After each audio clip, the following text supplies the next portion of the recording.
अर्ध्या रस्त्यात पोचलोय, म्हणजे घाम चांगलाच निघालाय, पण आम्हाला त्याची काय पर्वा नाही. आता बोरिंग काय उठसूट कोणी मारतंय, पण बोरिंगलाच पाणी नसेल तर काय पाणी पियाल. नमस्कार मंडळी, मी समरेश कृष्णवाडी स्वागत करतो आपलं समरेश व्लॉग्स या आपल्या मराठी यूट्यूब चॅनलमध्ये. बरेच दिवसांनी व्हिडिओ पडतोय. पावसाची पण सुरुवात झाली आपल्या गावाकडे पण, आणि दरवर्षीचा प्रोग्राम आपला झाडं लावायचे आहेत. म्हणजे आमची इच्छा असते दरवर्षी की ह्या टायमात झाडं लावायची. मग ह्याचा बाबा आहे ना, विकास दादा, तो पाणी टाकतो हळूहळू जमलं तसं. मला जमलं तर मी पण टाकतो, पण खाली नाही आहे, वर लावायचे डोंगरावर. आणि सांगायला आनंद होतो आहे की आपल्या चॅनलला 5 वर्ष पूर्ण झालेली आहेत. बोलता बोलता 5 वर्ष झाली आणि आज आपली 1,29,000ची यूट्यूब फॅमिली आहे. म्हणजे 5 वर्षापूर्वी ही मुलं होती ना, एकदम छोटी छोटी दिसत होती. तुम्ही व्हिडिओ बघायला दाखवतो तुम्हाला स्क्रीनशॉट. हे बघा, ह्या व्हिडिओमध्ये आपला रॉकी पण होता ना तेव्हा. हो, रॉकी पण होता. ह्याचा कुत्रा पण होता रॉकी. 2021ला, जून 2021ला स्टार्ट केलं आणि आज जून 2026 आहे. 5 वर्ष झाली आणि तुमचा सपोर्ट होता ना, म्हणून एवढा मोठा टप्पा आपण पार केला. सबस्क्रायबर 1,29,000. तर माझ्यासाठी सबस्क्रायबर हा आकडा नाही आहे. जरी कमी सबस्क्रायबर असते तरी ते महत्त्वाचे आहेत माझ्यासाठी. एक ज्यांनी सबस्क्राईब केले आणि जे आपले व्हिडिओ बघतात, जे कमेंट करतात, जे लाईक करतात, त्यांच्यासाठी म्हणजे शब्द नाही माझ्याकडे. कारण का 2021 साली म्हणजे मी कसा होतो आणि आत्ता मी कसं आहे, म्हणजे खूप बदल झाला आहे. यूट्यूब चालू झाल्यापासून खूपच बदल झाला आहे. म्हणजे आयुष्यात पण आणि राहणीमानात पण. आणि आपलं जे प्रेम भेटतं ना, जिथे जिथे आपले यूट्यूब म्हणजे फॅमिली मेंबर भेटतात, ते म्हणतात की तुमचा आवाज ओळखला आहे. तुम्हाला म्हणजे मला बघितलं नाही तरी आवाजाने ओळखतात. म्हणजे फक्त अलिबागमध्येच नाही, सगळीकडे. ते फक्त तुमच्या प्रेमामुळे, माझं काय नाही त्यात. आता प्रॉब्लेम काय, ह्याचा पप्पा गेला जरा अर्जंट कामाला, येणार आहे थोड्या वेळाने विकास दादा. तर ही झाडं आपल्याला लावायची आहेत आणि ही आम्ही नर्सरीतून आणलीत, म्हणजे खंडाळ्यावरून. आता काय काय ना तुम्ही ओळखा. हे कसलं झाड आहे नंतर मी सांगतो. हे कसलं झाड आहे बरीच जण ओळखतात, तरी पण सांगा तुम्ही. टोटल 10 झाडं असतील आय थिंक. 10 वगैरे घेतले आम्ही.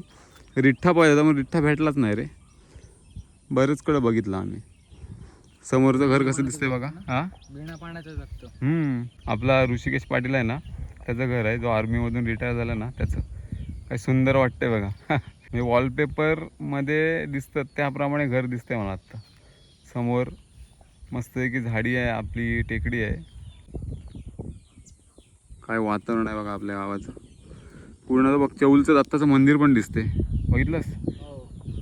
तिकडे चौलच्या दत्ताचं मंदिर आहे. आणि हा आपला गावाच्या वरचा भाग. आता सगळी नवीन घरं झालीत. इथून आपली टेकडी चालू होते. आपल्याला वर जायचं त्या तिकडे. इथपर्यंत आम्ही गाडी आणली मुद्दाम. हे वजन किती आहे झाडांचं.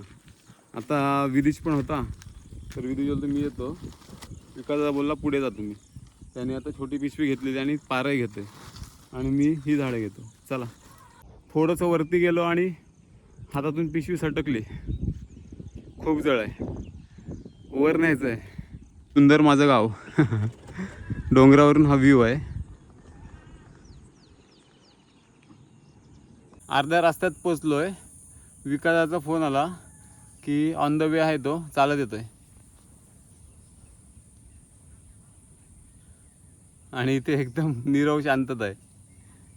म्हणजे आता हे जंगल लागलंय. आता या जंगलाच्या वरती डोंगरावर जायचं आपल्याला. आम्ही बोलतो बारक्या डोंगरावर. म्हणजे एकदम टॉपला आहे ना तो मोठा डोंगर, आणि हा बारका डोंगर आता जातोय तो. म्हणजे घाम चांगलाच निघाला आहे, पण आम्हाला त्याची काय पर्वा नाही. दिसतं किती छोटा आहे तरी तो उचलून आणतोय.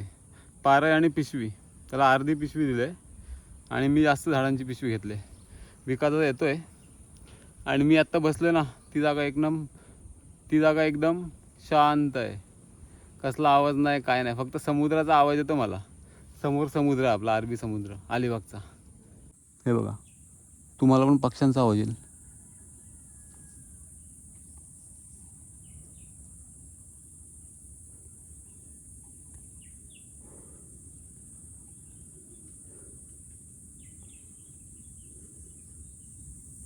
किती सुंदर जागा आहे बघा. हा बघा आला विकास आता एकदाचा. आम्हाला जाम वजन झालं रे. वजन आहे पिशवीला. मग पण गाडी येते ते नशीब बोल. मग नशीब तेवढी गाडी आली. चला विदेशने पण चांगलं काम केलंय. विदेश मोबाईल धर तू, मी गोंड उचलतो. ठेवा खाली ठेव मी नेतो मग. ट्रेकिंग कशाला बोलतात? ह्याला ट्रेकिंग बोलतात. फॉरेस्टची टीम कधी आलती? तिथून गेलीस खालून कशाला? आपल्या गावात गावात आलती.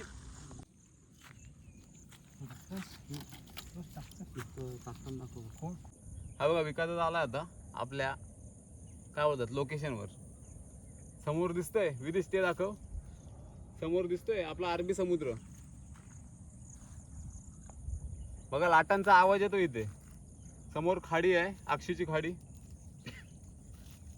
विकास आता आपण किती झाले झाडं आणले एकूण? आज आपण किती झाडं आणले? आज आपण 10 झाडं आणलेली आहेत, वेगवेगळ्या प्रकारचे आहेत. बहावाची जास्त आणलेली आहेत. बिबा म्हणून एक झाड आहे ते पण आणलेलं आहे. आवळ्याची आणलेले आहेत. एक काजूचं आणलेलं आहे. अशा अनेक जांभूळ आहे. अशा प्रकार अशी आमची टोटल 10 झाडं आहेत. आज ते 10 झाडं लावून चांगली जोपासना करून पुढे वाढतील आणि पुढल्या पिढीला त्याचा कसा फायदा होईल याचा प्रयत्न करण्याचा प्रयत्न करतोय थोडासा. आणि म्हणजे ही टेकडी आपल्यासाठी नवीन नाही, दरवर्षी आपण दाखवतो. थोडे गेल्या वर्षी पण रिठ्ठ्याची झाडं लावलेली, ती आता थोड्या चांगली झालीत. ह्या डोंगराच्या उताराला रिठ्ठ्याची झाडं आणि जास्तीत जास्त आपला कडुलिंब ह्यांची झाडं जास्त होतात या मातीसाठी. आणि कसं आहे आमचा उद्देश काय आहे की ढोरांनी म्हणजे जी गुरं येतात ना चरायला, त्यांनी खाता नाही कामं. आणि ही जी झाडं लावतो ना आपण दरवर्षी लावतो, ती काय आमच्या फायद्यासाठी नाही लावत. एक समाजाचं आपलं देणं आहे. ओके, म्हणजे आपण ज्या समाजात राहतो त्यासाठी आपण चांगलं काहीतरी केलं पाहिजे. आणि पर्यावरण रक्षण हे आपलं कामच आहे. झाडं लावणं ही काय आपण पर्यावरणावर उपकार करत नव्हतो, आपण आपली ती जबाबदारीच आहे, कर्तव्यच आहे आपलं. त्यामुळं आम्ही झाडं लावतो. आणि ही आम्ही काय अशी कुठून डोनेट केलेली आणलेली नाही आहेत. आम्ही स्वतः दुपारी गेलो नर्सरीमध्ये, इकडे अलिबाग वाडगावच्या पुढे खंडाळ्याला, आणि तिथून स्वतः स्वखर्चाने आम्ही आणलेले आहेत. आमचं म्हणजे ही जबाबदारी नाही, आमचं कर्तव्य आहे, म्हणून आम्ही हे करतोय. प्रत्येकाने आपलं कर्तव्य पार पाडावं. असं 1-2 झाडं लावून त्यांची व्यवस्थित जोपासना करा. जोपर्यंत ते झाड मोठं होत नाही, जसं आपण आपल्या मुलांना सांभाळतो तसं थोडंफार तुम्ही पण ते करण्याचा प्रयत्न करा, जेणेकरून पर्यावरणाचा समतोल साधला जाईल. निसर्ग आपल्याला जसा मदत करतो भविष्यातही तसा मदत करेल. आता बघितलं तर आत्ता पावसाने काय केलं, पाऊस जितका लेट होत जातो याला कारण काय आहे आपलं. आणि मी पण आता मेवण्याची आपली एजन्सी आहे ना बिस्लरीची, अक्षरशः बिस्लरी पाण्याचा तुटवडा होता. विचार करा. का तर 15-20 दिवस पाऊस पुढे गेला, पिण्याचं पाणी नाही भेटत आहे लोकांना. म्हणून थोडंसं आपण एक सामाजिक प्रयत्न करा जेणेकरून आपल्याला त्या दृष्टीने पुढल्या आपल्या पिढीला त्याचा फायदा होईल. या दृष्टीने आपण आपलं थोडासा प्रयत्न करा. आम्ही जे करतोय ना तसं तुम्ही करा. तुमच्या इथे तुमच्या घरी 2-2 झाडं लावा प्रत्येकाने, तुमच्या फायद्यासाठी. ओके, आता आम्ही ही लावली ते आमच्या फायद्यासाठी नाही, पण तुम्ही तुमच्या फायद्यासाठी तरी लावा. का तर त्यांनी पर्यावरणाचा समतोल तरी राखला जाईल. तर कसं आहे, झाडं लावली ना, आता ही झाडं लावली, आता इथे बघाल कमी झाडं आहेत. ओके, तर ही जी झाडं लावली तर झाडाची मुळं आहेत ना, मोठी झाल्यावर ती पाणी शोषून घेतात आणि ती पाणी जमिनीत उतरवतात, आणि त्यामुळे जमिनीतला पाण्याचा साठा वाढतोय. ओके, आणि आता बोरिंग काय उठसूट कोणी मारतंय, पण बोरिंगलाच पाणी नसेल तर काय पाणी पियाल. हळूहळू पाण्याचा साठा कमी होतोय, त्यासाठी आपण ही झाडं लावतोय. आणि जसं की झाडं लावल्यावर तुम्हाला माहित आहे पाऊस जास्तीत जास्त पडतो. चला आपलं कर्तव्य पार पाडूया. तर हे काय जास्त भाषण ठोकायचं नव्हतं आम्हाला, एक छोटासा संदेश द्यायचा होता. कारण का आपलं यूट्यूब चॅनल आहे. ओके, तर यूट्यूब चॅनल हे मनोरंजनासाठी सगळी बघतातच, हां, पण आपल्या व्हिडिओचा फायदा समोरच्या बघणाऱ्या व्यक्तीला कसा होईल हा आमचा नेहमी प्रयत्न असतो. थँक्यू. हळूहळू पुढल्या काळात म्हणजे भविष्यात अशी परिस्थिती येणार आहे ना, पाणी तर मिळणारच नाही, आणि पाणी मिळालं नाही ना तर शेतकऱ्याचं पण खूप नुकसान आहे. अन्न पण आपल्याला मिळताना मुश्किल आहे. म्हणजे आत्ता आहे ना, ही आपण कॅज्युअली घेतो ही गोष्ट, की झाडं लावली पाहिजेत.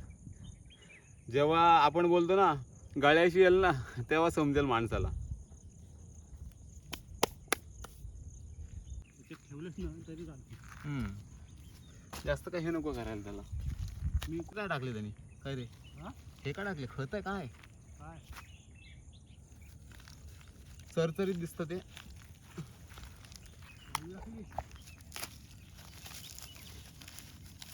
माती माती आहे ना रे. गावडीसारखं दिसतं काहीतरी.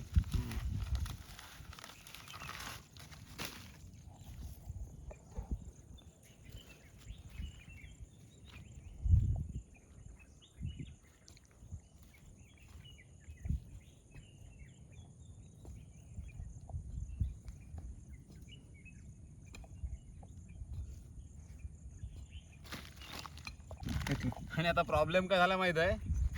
तहान लागले खूप तहान. पाणी आणायला विसरलो झाडांच्या गडबडीत. विकास आता शेवटला आला त्याला पण निरोप दिलेला पण तो पण घरी न जाता डायरेक्ट आलाय त्यामुळे निरोप भेटला नाही त्याला.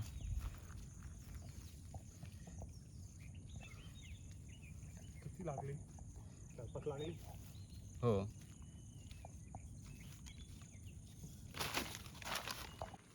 हे प्लास्टिक आहे ना ते पण आपण घरी न्यायचं इथे नाही ठेवायचं.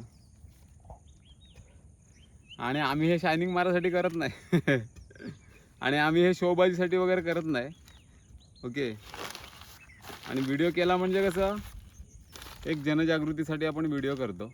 तुम्हाला समोर दिसतोय आपला अरबी समुद्र आहे. हे बघा अलिबागचा किल्ला दिसतोय कुलाबा किल्ला. मधली आपली खाडी आहे आणि समोर अरबी समुद्र. ह्या वाड्या सगळ्या अक्षी साखरमधल्या. पलीकडे अलिबाग.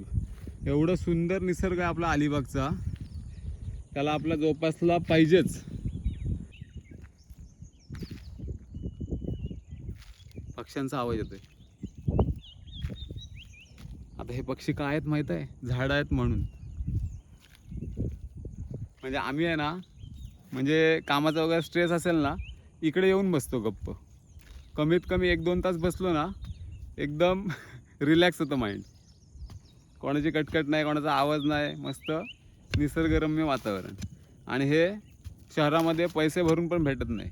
हे आम्ही गावाला अनुभवतो. आता बघा झाडं लावले तर कसं वाटतं परिसर. अजून लावायची आहेत. म्हणजे झाडं बघितली ना तरी जरी झाडं या परिसरात बघितली ना अशी लावलेली तरी मन प्रसन्न होते. एक निसर्गाची थेरपी आहे ती पण. विदेश तू लाव चल. विदेशने पण मोठं काम केलं आज. त्याला काय सांगायला लागत नाही त्याच्या पप्पाची शिकवणच आहे. आपला टिपा हा बघा. हे टिप्यावर काय जायचं विदेश डोंगर. पार्टी करायला लागेल रे. जेवण करायचं वर जाऊन. बरेच दिवस पार्टी झाली ना आमची. तुला माहित आहे का आपल्या चॅनलला किती वर्ष झाली. 5 वर्ष झाली आता. म्हणजे ह्या मातीने आहे ना बरंच काय आम्हाला दिलंय. म्हणजे ही झाडं हे डोंगर ही शांतता हे निसर्ग हा निसर्ग म्हणजे गावाशी एक वेगळं नातं आहे आमचं. आणि गाव सोडून जावंसं वाटत नाही. जरी 1-2 लाख रुपये पगार दिला तरी आम्ही जाणार नाही गाव सोडून. आम्हाला पैसा महत्त्वाचा नाही गाव महत्त्वाचं आहे. गावची माणसं महत्त्वाची आहेत आणि हे गावचं प्रेम महत्त्वाचं आहे. बरोबर आहे एकदम. कुड्याची फुलं बघा बोलता बोलता काय सुंदर दिसत आहेत. पहिल्या ब्लॉग्समध्ये होतो आपलं. हे बघा पहिला जो व्हिडिओ होता ना त्यामध्ये कुड्याची फुलं ना रे. कुड्याच्या शेंगा सुकलेल्या आहेत बघा. आणि काय झुपके दिसतात. हे बघा हेच तर निसर्गाचं देणं आहे. वा काय सुवास येतोय. सुगंध एक नंबर. तर आता मी पण काय जास्त बडबड नाही करत. हां आम्ही कामं करतो. आपला व्हिडिओ संपवू पण तुम्ही मला कमेंट करा यावर्षी कोणी झाडं लावलीत आणि कोणी झाडं लावणार आहे. ओके चला झाडं लावूया आणि निसर्ग जपूया. चला thank you so much for watching Samresh vlogs. चला तर हसत राहा आणि आयुष्याचा प्रत्येक क्षणाचा आनंद घेत राहा. Bye bye. Bye bye.